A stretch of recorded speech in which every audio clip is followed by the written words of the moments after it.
కేసీఆర్ కు సమన్లు, పరిస్థితులను బట్టి నోటీసులు ఇచ్చేందుకు జ్యుడిషియల్ కమిషన్ కసరత్తు. కమిషన్ ముందు హాజరు కాక తప్పదా? అప్పటి ఇరిగేషన్ మంత్రి హరీష్ రావు సైతం. ఆఫీసర్లు, ఇంజనీర్లతో పాటు ఎంక్వైరీకి. కాళేశ్వరంపై జస్టిస్ చంద్రఘోష్ ప్రశ్నించే ఛాన్స్. ముఖాలను చూసి విచారణ చేయం, ప్రజల నుంచి ఫిర్యాదులు స్వీకరిస్తాం. చాలా గట్టిగా ఇచ్చిండు. కాళేశ్వరం ప్రాజెక్టు విషయంలో అప్పటి సీఎంగా ఉన్న కేసీఆర్ ను జ్యుడిషియల్ కమిషన్ ప్రశ్నించనున్నదా? ఫస్ట్ టర్మ్ లో ఇరిగేషన్ మంత్రిగా ఉన్న హరీష్ రావు సైతం విచారణ ఎదుర్కొనక తప్పదా? కమిషన్ ముందు హాజరయ్యేలా వారికి సమన్లు జారీ కానున్నాయా? అధికారులు, ఇంజనీర్లను ప్రశ్నించినట్టుగానే వీరిద్దరిని ఎంక్వైరీ చేయనున్నదా? ప్రాజెక్టుకు సంబంధించిన అంశాలపై వారి వివరాలను సైతం తెలుసుకోనున్నదా? వారిచ్చే సమాధానాలు ఫైనల్ రిపోర్ట్ లో ప్రస్తావించనున్నదా?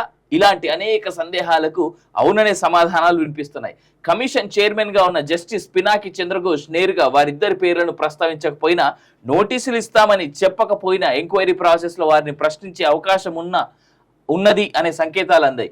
జస్టిస్ పినాకి చంద్రఘోష్ నేతృత్వంలో రాష్ట్ర ప్రభుత్వం జ్యుడిషియల్ కమిషన్ ను ఏర్పాటు చేసిన తర్వాత ఆయన మొదటిసారి రాష్ట్రానికి వచ్చారు.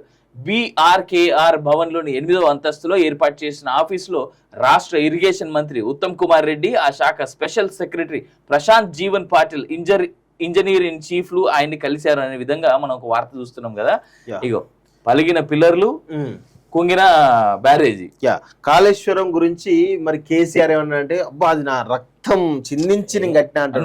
మొన్న అడిగితేనేమో నేను ఇంజనీర్ కాదు, నేను ఓన్లీ స్ట్రాటజిస్ట్ అంటాడు. ఏం స్ట్రాటజీ బిల్డ్ చేసినావే అంటే పగుల్లో వచ్చేలా స్ట్రాటజీ బిల్డ్ చేసినావా? నా మెదడు కరిగించి రక్తం చిందించి చేసినటువంటి కాళేశ్వరం అది మెదడు కరిగించిండు.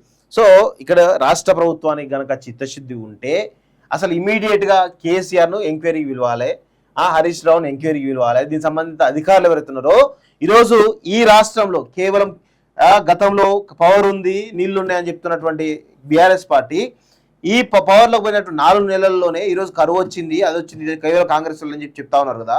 అసలు ఇలాంటి ప్రయత్నం జరిగినప్పుడు మీరు గత 10 ఏళ్లలో ఏం చేసినట్టు? 10 ఏళ్ళలో మీరు చేయలేదు అన్నట్టు కదా. ఈ 4 నెలలు అయిందంటే సరే కాంగ్రెస్ మొత్తం 1 సంవత్సరం తర్వాత 2 సంవత్సరాల తర్వాత ఇలాంటి పరిస్థితి ఉంటే నిజంగా కూడా సరే కాంగ్రెస్ యొక్క చేతగంతరం అనుకునే వాళ్ళం. కానీ మీరు పోయిన 24 గంటల్లోనే మొత్తం సినారీ అంతా మారిపోయింది. వాటర్ వస్తులు అంటున్నారు, పవర్ వస్తులు అంటారు. దీనికి కారణం ఎవరు? బీఆర్ఎస్ పార్టీ కదా. ఈ చిన్న లాజిక్ మర్చిపోయి ఈరోజు ప్రజలందరూ కూడా డైవర్ట్ చేసేటువంటి ప్రయత్నం పెద్ద ఎత్తున జరుగుతూ ఉంది. సో ఖచ్చితంగా కేసీఆర్ కాదు, ఇలా ఎవరున్నా కేసీఆర్ అలా అయ్యున్నా తీసుకొచ్చి ఎంక్వైరీ చేయాలి, తప్పు జరిగితే శిక్షించాలి.